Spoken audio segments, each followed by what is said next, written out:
नमस्कार मित्रमैत्रिणींनो, एस के book summary या चॅनलमध्ये तुमचे खूप खूप स्वागत आहे. महान लेखक नेपोलियन हिल यांच्या थिंक अँड ग्रो रिचच्या पुस्तकाचे आतापर्यंत आपण 17 व्हिडिओ चॅप्टर्स पाहिले आहेत आणि मागच्या 17व्या चॅप्टरमध्ये आपण सिक्स सेन्स म्हणजेच आपण आपल्या बोलीभाषेत तिसरा डोळा असे सुद्धा म्हणू शकतो याबद्दल आपण माहिती घेतली. तर मित्रमैत्रिणींनो, यानंतर थिंक अँड ग्रो रिच या पुस्तकाचा महत्त्वाचा गाभा हा आहे की मानवी मन, त्यामध्ये येणारे विचार आणि त्यानुसार होणारी कृती आणि या कृतीवर आधारित माणसाचे जीवन, त्याची यशस्वीता, त्याचे अपयश इत्यादी हे सर्व अवलंबून असते. आणि महत्त्वाचे म्हणजे लेखकाला आपल्या सर्वांना आपल्या विचारांद्वारे श्रीमंत बनवायचे आहे. तर आपण सुद्धा आपल्या सर्वांचे विचार सकारात्मक करूया आणि आपण सर्वजण श्रीमंत होऊया. यानंतर आता आपण 18व्या चॅप्टरला सुरुवात करत आहोत. चॅप्टरचे नाव आहे भीतीच्या 6 भूतांना कसे दूर करावे, श्रीमंत होण्यासाठी मन मोकळे करणे. तर मित्रमैत्रिणींनो, चॅप्टरला सुरुवात करण्यापूर्वी व्हिडिओला लाईक, शेअर आणि सबस्क्राईब नक्की करा. आणि आपण या 18व्या चॅप्टरच्या माध्यमातून हे शिकून घेऊया की भीतीचे कोणकोणते प्रकार असतात आणि भीतीवर कशी मात करायची याबद्दल आपण शिकून घेऊया. तर चला सुरुवात करूया. चॅप्टर नंबर 18, भीतीच्या 6 भूतांना कसे दूर करावे.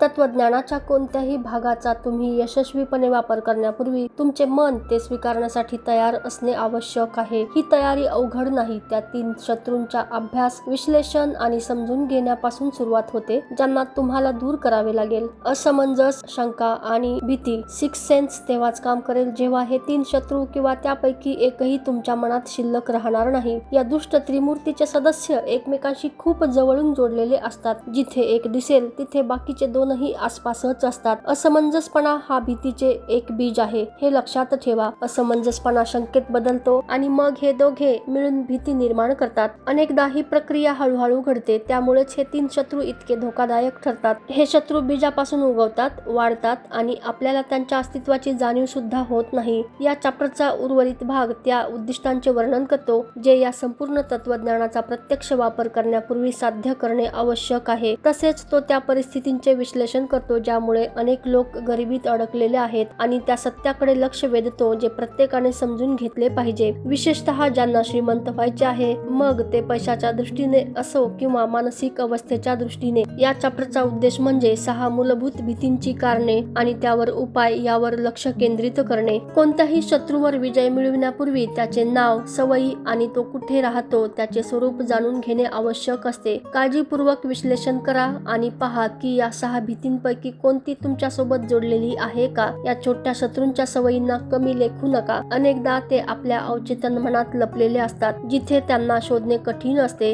आणि दूर करणे त्याहून सुद्धा खूप कठीण असते. आता आपण यानंतर पाहणार आहोत 6 मूलभूत भीती कोणकोणत्या प्रकारच्या असतात. मानवी स्वभावाच्या एकूण 6 मूलभूत भीती आहेत ज्यामुळे प्रत्येक माणूस कधीतरी दुःख भोगतो. ज्यांना या सर्व भीती त्रास देत नाहीत ते खरोखरच भाग्यवान असतात. भीतीचे प्रकार आपण पुढील प्रकारे पाहूया. नंबर 1, गरिबीची भीती. नंबर 2, टीकेची भीती किंवा निंदा करण्याची भीती. नंबर 3, खराब आरोग्याची भीती. नंबर 4, प्रेम गमावण्याची भीती. नंबर 5, वृद्धापकाळाची भीती. नंबर 6, मृत्यूची भीती. बाकीच्या इतर सर्व भीती कमी महत्वाच्या आहेत. त्या या 6 भीतींच्याच प्रकारामध्ये समाविष्ट होतात. भीती ही फक्त एक मानसिक अवस्था आहे. कोणत्याही व्यक्तीची मानसिक अवस्था नियंत्रित केली जाऊ शकते आणि तिला योग्य दिशा दिली जाऊ शकते. माणूस आपल्या मनात विचार येईपर्यंत काहीही निर्माण करू शकत नाही. या वाक्यातून अजून एक महत्त्वाचे वाक्य पुढे येते. माणसाचे विचार लगेचच आपल्या भौतिक स्वरूपात रूपांतर होऊ लागतात. ते विचार स्वतःच्या इच्छेने आलेले असोत किंवा नसोत.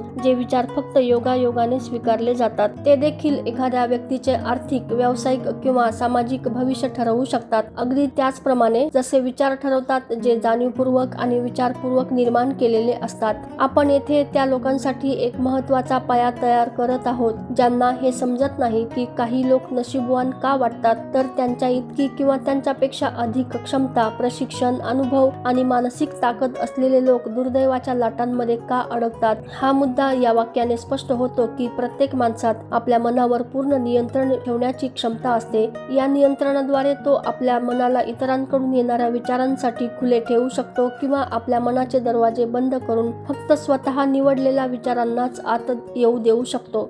निसर्गाने माणसाला पूर्ण नियंत्रण फक्त एका गोष्टीवर दिले आहे आणि ते म्हणजे विचार. हे वास्तव जेव्हा या गोष्टीशी जोडले जाते की माणूस जे काही निर्माण करतो ते विचारांपासूनच सुरुवात होते, तेव्हा आपण या तत्वाच्या खूप जवळ पोहोचतो ज्याद्वारे भीतीवर विजय मिळवता येतो. जर हे सत्य आहे की प्रत्येक विचारात भौतिक स्वरूपात बदलण्याची प्रवृत्ती असते, तर हे सुद्धा तितकेच खरे आहे की भीती आणि गरिबीचे विचार कधीही धैर्य आणि आर्थिक यशामध्ये रूपांतरित होऊ शकत नाहीत. यानंतर आता आपण भीतीच्या 6 प्रकारांची सविस्तर माहिती घेऊया. त्यामध्ये पहिला प्रकार येतो नंबर 1 आहे गरिबीची भीती. गरिबी आणि संपत्ती यांच्यात कोणतीही तडजोड असू शकत नाही. दोन्हींचे मार्ग एकमेकांच्या विरुद्ध दिशेने जातात. जर तुम्हाला संपत्ती हवी असेल तर तुम्हाला अशा सर्व परिस्थिती नाकाराव्या लागतील ज्या तुम्हाला गरिबीकडे नेतात. या ठिकाणी संपत्ती हा शब्द येथे व्यापक अर्थाने वापरला आहे, ज्यामध्ये आर्थिक, आध्यात्मिक, मानसिक आणि शारीरिक संपन्नता यांचा समावेश आहे. संपत्तीच्या दिशेने जाणाऱ्या मार्गाची सुरुवात इच्छेपासून होते. पहिल्या चॅप्टरमध्ये तुम्हाला तुमच्या मनाला इच्छेच्या प्रत्यक्ष वापरासाठी कसे तयार करायचे याबद्दल संपूर्ण मार्गदर्शन दिले आहे. हीच ती जागा आहे जिथे तुम्हाला स्वतःला आव्हान द्यावे लागेल, जे ठरवेल की तुम्ही या तत्वज्ञानाचा किती भाग खरोखर स्वीकारला आहे. हाच तो बिंदू आहे जिथे तुम्ही स्वतःच भविष्याचा अंदाज लावू शकता. जर हा चॅप्टर वाचल्यानंतर तुम्ही गरिबी स्वीकारण्याची इच्छा ठेवत असाल तर तुम्ही स्वतःच गरिबी स्वीकारण्याची मानसिकता तयार करत आहात. हा असा निर्णय आहे ज्यापासून तुम्ही पळू शकत नाही. जर तुम्ही संपत्तीची इच्छा करत असाल तर तिचे स्वरूप म्हणजे तुम्हाला कशा प्रकारची संपत्ती हवी आहे आणि तिची मात्रा म्हणजे तुम्हाला किती प्रमाणात हवी आहे हे स्पष्ट ठरवावे लागेल, ज्यामुळे तुम्हाला समाधान मिळेल. तुम्हाला संपत्तीच्या दिशेने जाणारा मार्ग माहित आहे. तुम्हाला असा नकाशा दिला गेला आहे की ज्याचे पालन केल्यास तुम्ही त्या मार्गावर यशस्वीपणे चालू शकता. जर तुम्ही सुरुवात करण्याकडे दुर्लक्ष केले किंवा तुमचे ध्येय गाठण्यापूर्वीच तो मार्ग सोडला तर त्यासाठी दुसरा कोणी जबाबदार नसेल, फक्त तुम्हीच जबाबदार असाल. जबाबदारी पूर्णपणे तुमची आहे. जर तुम्ही अपयशी ठरलात किंवा जीवनातील संपन्नतेची मागणी करण्यास नकार दिलात तर कोणतेही कारण तुम्हाला जबाबदारीपासून वाचवू शकत नाही. कारण स्वीकारण्यासाठी फक्त एका गोष्टीची गरज असते आणि ती म्हणजे तुमची मानसिक अवस्था, ज्यावर तुम्ही नियंत्रण ठेवू शकता. मानसिक अवस्था विकत घेता येत नाही, ती तयार करावी लागते. गरिबीची भीती ही एक मानसिक अवस्था आहे, परंतु ती कोणत्याही क्षेत्रात माणसाच्या यशस्वी होण्याच्या शक्यता नष्ट करण्यासाठी पुरेशी असते. ही भीती तर्कशक्तीला कमकुवत करते, कल्पनाशक्ती नष्ट करते, आत्मविश्वास कमी करते आणि उत्साह सुद्धा कमी करते. पुढाकार घेण्याची क्षमता कमी करते, ठोस ध्येय ठरवू देत नाही, स्वनियंत्रण कमी करते, व्यक्तिमत्वातील आकर्षण कमी करते, स्पष्ट विचार करण्याची क्षमता कमी करते, एकाग्रतेला बाधा आणते, चिकाटी कमी करते, इच्छाशक्ती जवळजवळ शून्य करते, महत्वाकांक्षा नष्ट करते, स्मरणशक्ती कमकुवत करते आणि शेवटी अपयशाला आमंत्रण देते. ही भीती प्रेम आणि मैत्री यांना सुद्धा नष्ट करते, चांगल्या भावना संपवते आणि निद्रानाश, दुःख व चिंता यांना कारणीभूत ठरते. हे सर्व अशा जगात घडते जिथे आपल्या इच्छित गोष्टींची कमतरता नाही, फक्त स्पष्ट ध्येय नसल्यामुळे आपल्याला त्या गोष्टी मिळत नाहीत. यात शंका नाही की गरिबीची भीती ही 6 भीतींपैकी सर्वात धोकादायक आहे. म्हणूनच ती या यादीमध्ये सर्वात वर ठेवली आहे, कारण तिला जिंकणे सर्वात कठीण आहे. ही भीती माणसाच्या त्या प्रवृत्तीमुळे विकसित होते की तो आर्थिकदृष्ट्या इतरांचा फायदा घ्यायचा प्रयत्न करतो. माणसाच्या नंतर बहुतेक प्राणी त्यांच्या इंद्रियाद्वारे नियंत्रित असतात आणि त्यांची विचार करण्याची क्षमता मर्यादित असते, म्हणून ते एकमेकांना शारीरिक इजा पोहोचवतात. परंतु माणसात विचार आणि तर्कशक्ती असते, त्यामुळे तो इतरांना शारीरिक दृष्ट्या इजा करत नाही, पण आर्थिक दृष्ट्या त्यांचा फायदा घेण्यात त्याला अधिक समाधान वाटते. माणूस इतका लोभी आहे की त्याला इतरांपासून सुरक्षित ठेवण्यासाठी विविध नियम आणि कायदे बनवावे लागले आहेत. कोणतीही गोष्ट माणसाला इतके दुःख आणि अपमान देत नाही जितकी गरिबी देते. फक्त तेच लोक याचा खरा अर्थ समजू शकतात ज्यांनी गरिबी प्रत्यक्ष अनुभवली आहे. माणूस गरिबीला घाबरतो यामध्ये काहीच आश्चर्य नाही. आपल्या अनुभवातून तो हे शिकतो की पैसे आणि भौतिक संपत्तीच्या बाबतीत काही लोकांवर विश्वास ठेवता येत नाही. माणूस संपत्ती मिळवण्यासाठी इतका उत्सुक असतो की तो कोणत्याही मार्गाने मिळवू इच्छितो, शक्य असल्यास कायदेशीर मार्गाने आणि जर शक्य नसेल तर इतर मार्गांनी. सेल्फ अनालिसिस माणसाच्या त्या कमकुवतपणांना उघड करते ज्यांना तो मान्य करायला तयार नसतो. अशा प्रकारचे स्वतःचे आत्मपरीक्षण त्या प्रत्येकासाठी आवश्यक आहे ज्यांना जीवनात सरासरीपणा आणि गरिबीपेक्षा जास्त काहीतरी हवे आहे. जेव्हा तुम्ही स्वतःची तपासणी करता तेव्हा लक्षात ठेवा, तुम्हीच न्यायाधीश आहात, तुम्हीच आरोपी आहात, तुम्हीच सरकारी वकील आणि बचाव पक्षाचे वकील आहात आणि तुमच्यावरच हा खटला चालू आहे. म्हणूनच सत्याला प्रामाणिकपणे सामोरे जा. स्वतःला स्पष्ट प्रश्न विचारा आणि सरळ उत्तरांची मागणी करा. ही तपासणी पूर्ण झाल्यावर तुम्हाला स्वतःबद्दल अधिक चांगली जाणीव होईल. तुम्हाला वाटत असेल की तुम्ही स्वतःचा प्रामाणिक न्यायाधीश बनू शकत नाही, तर अशा व्यक्तीची मदत घ्या जी तुम्हाला चांगले ओळखते. तिच्या समोर स्वतःला प्रश्न विचारा. तुम्ही सत्याचा शोध घेत आहात आणि तो शोधलाच पाहिजे, जरी त्यासाठी काही वेळ लाजिरवाणे वाटले तरी सुद्धा. बहुतेक लोकांना जर हे विचारले की त्यांना कोणत्या गोष्टीची सर्वात जास्त भीती वाटते, तर ते म्हणतात, मला कोणत्याही गोष्टीची भीती वाटत नाही. परंतु हे उत्तर चुकीचे असते, कारण फारच कमी लोकांना हे कळते की ते कोणत्या ना कोणत्या भीतीने मानसिक आणि आध्यात्मिक दृष्ट्या बांधलेले आहेत. या भीतीमुळे ते अडथळ्यांना सामोरे जातात आणि आयुष्यात अपयशी ठरतात.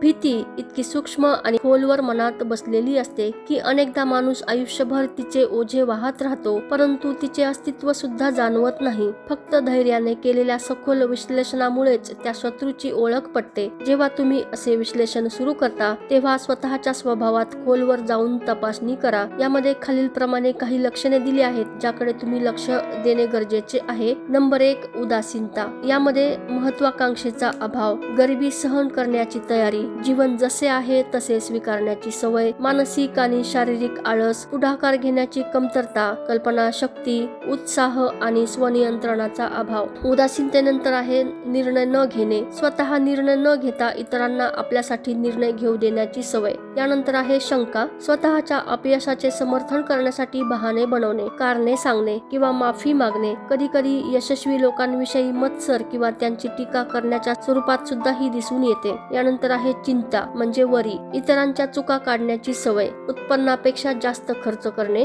वैयक्तिक देखभालीकडे दुर्लक्ष, चेहऱ्यावर नेहमी नाराजी, मद्य किंवा ड्रग्सचा अतिवापर, तणाव, संतुलनाचा अभाव आणि आत्मजागरूकतेची कमतरता, अति सावधगिरी, प्रत्येक परिस्थितीतील नकारात्मक बाजू शोधण्याची सवय, यशाच्या साधनांवर लक्ष केंद्रित करण्याऐवजी अपयशाबद्दल विचार करणे आणि त्याबद्दलच बोलत राहणे, अपयशाकडे जाणाऱ्या सर्व मार्गाची माहिती ठेवणे पण अपयश टाळण्यासाठी मार्ग शोधण्याचा कधीच प्रयत्न न करणे, स्वतःचे विचार आणि योजना कृतीमध्ये आणण्यासाठी योग्य वेळ येण्याची वाट पाहत राहणे, इतके की वाट पाहणेच कायमची सवय बनते, अपयशी झालेल्यांना लक्षात ठेवणे आणि यशस्वी झालेल्यांना विसरणे. नकारात्मक विचारांचा परिणाम म्हणून की काय, त्यामध्ये खराब पचन, कमजोर आरोग्य, दुर्गंधीयुक्त श्वास आणि एकूणच खराब तब्येत दिसून येते. यानंतर आहे प्रोक्रॅस्टिनेशन. जे काम मागच्या वर्षीच व्हायला हवे होते ते उद्यावर ढकलण्याची सवय, काम करण्याऐवजी बहाणे बनवण्यात वेळ घालवणे. हा स्वभाव अति सावधगिरी, शंका आणि चिंता यांच्याशी घट्ट जोडलेला असतो. जबाबदारी टाळता आली तर ती स्वीकारण्यास नकार देणे, मेहनत करण्याऐवजी तडजोड करण्याची प्रवृत्ती, अडचणींना प्रगतीची पारी म्हणून वापरण्याऐवजी त्यांच्याशी तडजोड करणे, संपत्ती, समाधान आणि यशाची मागणी करण्याऐवजी आयुष्यात थोड्याशा गोष्टीवर समाधान मानणे, अपयशानंतर काय करायचे याचे नियोजन करणे पण मागे वळून जाण्याचा मार्ग बंद करण्यासाठी ठोस पावले न उचलणे, आत्मविश्वास, ठाम ध्येय, स्वनियंत्रण, पुढाकार, उत्साह, महत्वाकांक्षा, बचत आणि मजबूत तर्कशक्ती यांचा अभाव, संपत्तीची अपेक्षा करण्याऐवजी गरिबीची अपेक्षा ठेवणे, संपत्ती मिळवणाऱ्या लोकांच्या सोबत राहण्याऐवजी गरिबी स्वीकारणाऱ्या लोकांच्या सहवासात राहणे. गरिबीच्या भीतीनंतर आता आपण बघूया लोकांना दुसऱ्या नंबरची महत्वाची भीती वाटते, ती म्हणजे टीका, लोकांकडून टीका होण्याची भीती, म्हणजेच इंग्लिशमध्ये फिअर ऑफ क्रिटिसिझम. बहुतेक लोक कुठे ना कुठे टीकेमुळे अस्वस्थ होतात. काही वेळा टीकेनंतर ते निराश आणि खचून जातात. टीकेची भीती लोकांना पुढाकार घेण्यापासून रोखते, त्यांची कल्पनाशक्ती कमी करते, विचार मर्यादित करते आणि आत्मविश्वास हिरावून घेते. ती अनेक प्रकारे त्यांच्या प्रगतीमध्ये अडथळा आणते. कधी कधी पालक सुद्धा सतत टीका करून आपल्या मुलांचे नुकसान करतात. उदाहरणार्थ, एका मित्राच्या आईने त्याला लहानपणी खूप मार दिला आणि वारंवार सांगितले की तू 20 वर्षापूर्वीच तुरुंगात जाशील आणि शेवटी तो 17 वर्षाचा असताना सुधारगृहामध्ये गेला. टीका ही एक अशी सेवा आहे आहे जी लोक सहजपणे आणि भरपूर प्रमाणात देतात, समोरच्याला गरज असो वा नसो. विशेषतः जवळचे नातेवाईक यासाठी जास्त जबाबदार असतात. निरर्थक टीकेद्वारे मुलांच्या मनात हीन भावना निर्माण करणे हा एक गंभीर अपराध मानला पाहिजे. जे नियोक्ता म्हणजेच एम्प्लॉयर्स मानवी स्वभाव समजतात ते आपल्या कर्मचाऱ्यांकडून उत्तम कामगिरी करून घेण्यासाठी टीकेऐवजी रचनात्मक सूचना म्हणजेच कन्स्ट्रक्टिव्ह सजेशन्सचा वापर करतात. पालकांनी सुद्धा मुलासोबत हीच पद्धत वापरल्यास त्यांना चांगले परिणाम मिळू शकतात. टीका ही माणसाच्या मनात भीती किंवा द्वेष निर्माण करते, पण प्रेम आणि आपुलकी निर्माण करू शकत नाही. यानंतर भीतीच्या 6 प्रकारामध्ये नंबर 3 वर आहे वाईट आरोग्याची भीती म्हणजेच इंग्लिशमध्ये फिअर ऑफ इल हेल्थ. या भीतीची मुळे शारीरिक आणि सामाजिक परंपरांमध्ये खोलवर रुजलेली आहेत. ही भीती वृद्धत्व आणि मृत्यूच्या भीतीशी जवळून संबंधित आहे, कारण ती माणसाला अशा अज्ञात जगाच्या सीमेपर्यंत घेऊन जाते ज्याबद्दल त्याला काहीच माहिती नसते, पण ज्याबद्दल त्याने अनेक भयानक गोष्टी ऐकलेल्या आणि शिकलेल्या असतात. असा एक सामान्य समज आहे की काही धूर्त लोक वाईट आरोग्याची भीती जिवंत ठेवून आरोग्याशी संबंधित व्यवसाय म्हणजेच हेल्थ इंडस्ट्री चालवतात. माणूस विशेषतः वाईट आरोग्याला घाबरतो कारण त्याच्या मनात त्याबद्दल भयानक कल्पना तयार झालेल्या असतात, विशेषतः मृत्यूनंतर काय होईल याबद्दल. तसेच त्याला या गोष्टीची सुद्धा भीती वाटते की आजारामुळे आर्थिक नुकसान सहन करावे लागेल. एका प्रसिद्ध डॉक्टरांच्या अंदाजानुसार डॉक्टरांकडे येणाऱ्या सुमारे 75% लोकांना प्रत्यक्षात हायपोकॉन्ड्रिया असतो, म्हणजेच त्यांची आजारपणाची भावना काल्पनिक म्हणजेच इमॅजिनरी असते. हे सिद्ध झाले आहे की एखाद्या आजाराची भीती जरी त्या भीतीमागे कोणतेही प्रत्यक्ष कारण नसले तरी अनेकदा त्या आजाराची शारीरिक लक्षणे निर्माण करू शकते. मानवी मन किती शक्तिशाली आहे ते आपल्याला घडवू सुद्धा शकते आणि नष्ट सुद्धा करू शकते. काही वर्षापूर्वी केलेल्या प्रयोगाच्या मालिकेत हे सिद्ध झाले की सूचनेद्वारे लोकांना आजारी बनवता येते. हा प्रयोग आम्ही आमच्या ओळखीतील 3 लोकांवर केला. त्यांना अशा व्यक्तींना भेटायला पाठवले ज्याला आजारी समजले गेले. प्रत्येकाने त्या व्यक्तीला विचारले, तुम्हाला काय आजार झाला आहे? तुम्ही खूप आजारी दिसत आहात. साधारणपणे पहिल्या व्यक्तीकडून मी ठीक आहे असे उत्तर मिळाले. दुसऱ्याला मी खूप आजारी नाही पण मला बरे वाटत नाही असे सांगण्यात आले आणि तिसऱ्याला स्पष्टपणे सांगितले गेले की तो खरोखर आजारी असल्यासारखे वाटत आहे. जर तुम्हाला याबद्दल शंका असेल तर तुम्ही सुद्धा हा प्रयोग करून पाहू शकता, पण तो अति करू नका. एक धार्मिक पंथ आहे ज्याचे सदस्य आपल्या शत्रूवर सूड उगवण्यासाठी हेक्सिंग म्हणजे जादूटोणासारख्या तंत्राचा वापर करतात. ते याला आजारी पाडण्याची जादू असे म्हणतात. याचे पुरावे आहेत की अनेक वेळा आजाराची सुरुवात नकारात्मक विचारांपासून होते.